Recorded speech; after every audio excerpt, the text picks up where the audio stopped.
Hi. Althaf Saleem രചനയും സംവിധാനവും നിർവഹിച്ച ഓടും കുതിര ചാടും കുതിര എന്ന സിനിമയെ കുറിച്ചാണ് ഇന്ന് ഞാൻ പറയാൻ പോകുന്നത്. ഈ സിനിമയിൽ ഫഹദ് ഫാസിൽ, കല്യാണി പ്രിയദർശൻ, രേവതി പിള്ള, ലാൽ, വിനയ് ഫോർട്ട്, അനുരാജ് ഓബി, പിന്നെ നമ്മുടെ ഗസ്റ്റ് റോളായിട്ട് ധ്യാൻ ശ്രീനിവാസൻ, ഇവരൊക്കെയാണ് ഈ സിനിമയിൽ മുഖ്യ കഥാപാത്രമായിട്ട് അഭിനയിച്ചിട്ടുള്ളത്.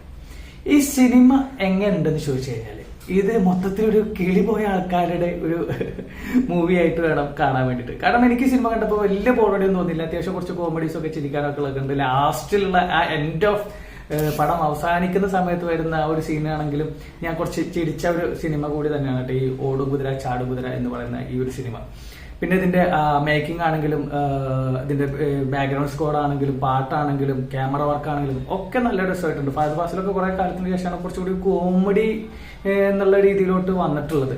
ഇപ്പൊ അടുത്തൊക്കെ ആൾക്കാർ നമ്മുടെ ഫഹദ് കൂടുതലും സീരിയസ് റോളിലോട്ടാണ് പോയിട്ടുണ്ടായിരുന്നത്. അതിൽ നിന്ന് മാറിയിട്ട് ചെറിയൊരു കോമഡിയിലോട്ട് വന്നപ്പോൾ ഫസ്റ്റ് സീൻ കുറച്ചൊരു അലമ്പ് പോലെ തോന്നിയെങ്കിലും പിന്നെ ഈ അലമ്പിന്റെ ആ ഒരു സീൻ, അതായത് ആ ഒരു റോള് എന്താന്നുള്ളത് മനസ്സിലാവണമെന്നുണ്ടെങ്കിൽ ആ സിനിമ കാണണം. സിനിമ കണ്ടിട്ട് നമ്മുടെ ലാലിന്റെ മകനാണ്, അതായത് ലാലിന്റെ മകനാണ് നമ്മുടെ ഫഹദ് ഫാസിൽ. അപ്പൊ ലാലിന് ചെറിയൊരു മെന്റലി ഒരു പ്രോബ്ലം, ഒരു ഡിപ്രഷൻ ഒക്കെ ഉള്ള കാരണം കൊണ്ട് അതിൻ്റെതായ ഒരു രീതിയിൽ നമ്മുടെ ഫഹദ് ഫാസിൽ പോകുന്നുണ്ട്. അതിലിരട്ടിയാണ് നമ്മുടെ വിനയ് ഫോർട്ട് കേട്ടോ.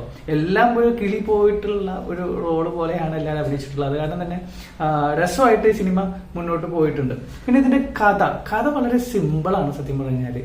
അതായത് നമ്മുടെ ഫഹദ് ഫാസിൽ ഒരു വുഡിന്റെ ഒക്കെ ഒരു ഷോറൂമിലാണ് വർക്ക് ചെയ്യുന്നത്. അപ്പോൾ അവര് ഒരു വീട്ടിലോട്ട് ഒരു ഫർണിച്ചർ സെറ്റ് ചെയ്യാൻ വേണ്ടി പോകുന്ന സമയത്ത് അവിടെ വെച്ചാണ് നമ്മുടെ കല്യാണ പ്രിയദർശനെ കാണുന്നത്. പിന്നീട് അവർ തമ്മിൽ ചെറിയ പ്രശ്നങ്ങളൊക്കെ ഉണ്ടാകുന്നുണ്ട്. ആ പ്രശ്നം പിന്നീട് ഒരു വിവാഹത്തിലോട്ട് നടക്കുന്നു. അപ്പോൾ ആ വിവാഹത്തിന്റെ ആ ഒരു സമയത്ത് കല്യാണം വന്നിട്ട് പറയുന്നുണ്ട്, ഞാനൊരു സ്വപ്നം കണ്ടായിരുന്നു. ആ സ്വപ്നത്തിൽ ഒരു വൈറ്റ് കുതിരമേൽ നമ്മുടെ ഫഹദ് ഫാസിലിന്റെ ക്യാരക്ടർ വന്നിട്ട് വിവാഹം കഴിക്കുന്ന ഒരു രീതിയാണ് കണ്ടത്. അപ്പൊ അതുപോലെ നമുക്കും വിവാഹം കഴിച്ചാലോ എന്നൊക്കെ നമ്മുടെ കല്യാണ പ്രിയദർശൻ പറയുന്നുണ്ട്. അപ്പൊ അതിന് വേണ്ടിയിട്ട് കല്യാണത്തിന്റെ ആ സമയത്ത് ഫഹദ് ഫാസിൽ ഒരു കുതിരയെ സെറ്റ് ചെയ്ത് ആ കുതിരയെ പുറത്ത് നമ്മുടെ കല്യാണിയെ വിവാഹം കഴിക്കാൻ വേണ്ടി വരുന്നു. പക്ഷെ അവിടെ വെച്ചിട്ട് ഒരു ചെറിയൊരു ഇൻസിഡൻസ് ഉണ്ടാകുന്ന സമയത്ത് ഫഹദ് ഫാസിൽ കുതിരപ്പുറത്തുനിന്ന് താഴെ വീണ് തലയിടിച്ച് കോമയിലോട്ട് പോകുന്നുണ്ട്. ആ കോമയിലോട്ട് പോയതിനു ശേഷം പിന്നെ ഒരു 1 ഇയർ അങ്ങനെ തന്നെ കിടക്കുന്നുണ്ടാവുക. അപ്പോ പിന്നീടുള്ള ലൈഫ് എന്താണെന്ന് അറിയാത്ത ഒരു വിഷമം കാരണം കൊണ്ട് കല്യാണി അവിടെ ഒരു ബ്രേക്കപ്പ് പറഞ്ഞിട്ട് പോവുകയാണ്. ആ സമയത്ത് വീണ്ടും നമ്മുടെ ഫഹദ് ഫാസിൽ കോമയിൽ നിന്നും എണീറ്റ് വരുന്നുണ്ട്. അതിലിടക്ക് കുറച്ച് കോമഡീസും കാര്യങ്ങളൊക്കെ ഉണ്ട്. അതൊക്കെ നല്ല രസമായിട്ടുണ്ട്. അങ്ങനെ ഇവൻ ഈ കോമയിൽ നിന്നും വന്ന കാര്യം കല്യാണം അറിയുന്നില്ല. പിന്നീട് നമ്മുടെ കല്യാണിയുടെ കല്യാണത്തിന്റെ സമയത്താണ് ഫഹദ് ഫാസിൽ അവിടെ ചെന്നിട്ട് ഇങ്ങനെയുള്ള കാര്യങ്ങളൊക്കെ ജസ്റ്റ് ഒന്ന് പറയുന്നത്. ആ സമയത്ത് ഒരു സ്വപ്നം, ഇവൻ കണ്ടൊരു സ്വപ്നം എന്നുള്ള രീതിയിൽ കല്യാണിയോട് പറയുന്നുണ്ട്. അങ്ങനെ അതിനുശേഷം ഈ ഒരു സംഭവത്തിന്റെ ഇടയ്ക്ക് ഒരു ചെറിയൊരു ടെസ്റ്റ് നടക്കുന്നുണ്ട്. ഇവർ ഓൾറെഡി വിവാഹം ചെയ്യാൻ പോകുന്ന സമയത്ത് ഒരു മോതിരം ഇട്ട് കൊടുത്തിട്ടുണ്ടായിരുന്നു. അപ്പൊ ആ മോതിരം തിരിച്ച് കല്യാണിക്ക് കൊണ്ടുകൊടുക്കാൻ വേണ്ടിയിട്ട് പിന്നെ ഫോർട്ടിനും പിന്നെ നമ്മുടെ ഫഹദിന്റെ കൂട്ടുകാരനും കൊടുത്തിട്ടുണ്ടാവും. പക്ഷെ അവരതവിടെ ഏൽപ്പിക്കില്ല. അത് നൈസായിട്ട് നമ്മുടെ വിനയ് ഫോർട്ട് മുക്കുന്നുണ്ട്. അപ്പോൾ ആ ഒരു പ്രശ്നമാണ് ശരിക്കും പറഞ്ഞാൽ ആ കഥ ഒന്ന് ട്വിസ്റ്റ് ആവാനുള്ള ഒരു സാഹചര്യം ഉണ്ടായത്. അങ്ങനെ പിന്നീട് നമ്മുടെ ഫഹദ് ഫാസിൽ ആ ഒരു സംഭവത്തിന് ശേഷം വിനയ് ഫോർട്ടിന്റെ അടുത്തോട്ട് പോകുന്നു. ബാംഗ്ലൂരാണെന്ന് തോന്നുന്നു. ബാംഗ്ലൂരിൽ പോകുന്നു. പിന്നെ അവിടെ നിന്നാണ് ഇതിന്റെ വേറൊരു കഥയിലോട്ട് പോകുന്നത്.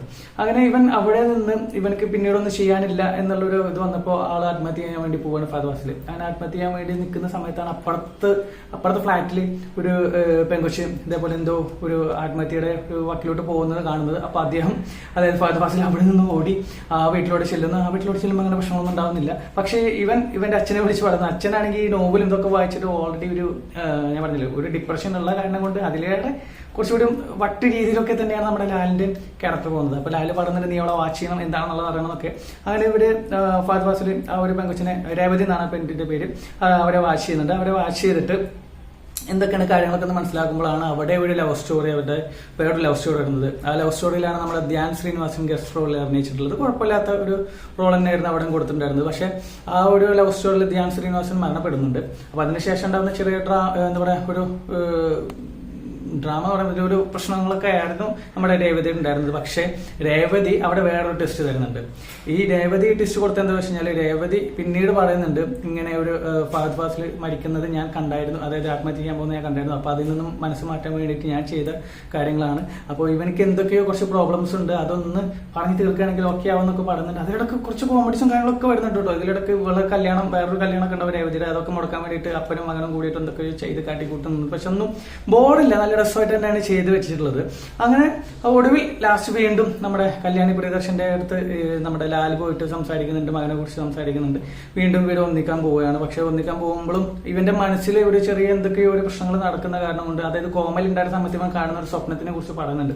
ആ സ്വപ്നത്തിൽ എന്താണ് എൻഡിങ് എന്നുള്ളത് അറിയുന്നുണ്ടായിരുന്നില്ല. അങ്ങനെ ഇതിന്റെ ലാസ്റ്റ് എൻഡ് വരുന്ന സമയത്ത് വീണ്ടും അതേ ഒരു സ്ഥലത്ത് വെച്ചിട്ട് ഇവൻ കോമയിൽ കണ്ടിട്ടുണ്ടായിരുന്ന ആ സ്വപ്നം ഉണ്ടായിരുന്ന അതേ സ്ഥലത്ത് വെച്ചിട്ട് വീണ്ടും കല്യാണി പ്രിയദർശനെ കാണുന്നു. അവിടെ നിന്നിട്ട് അവർ വീണ്ടും കണ്ട ഒരു സ്വപ്നത്തെ കുറിച്ച് പറയുന്നു.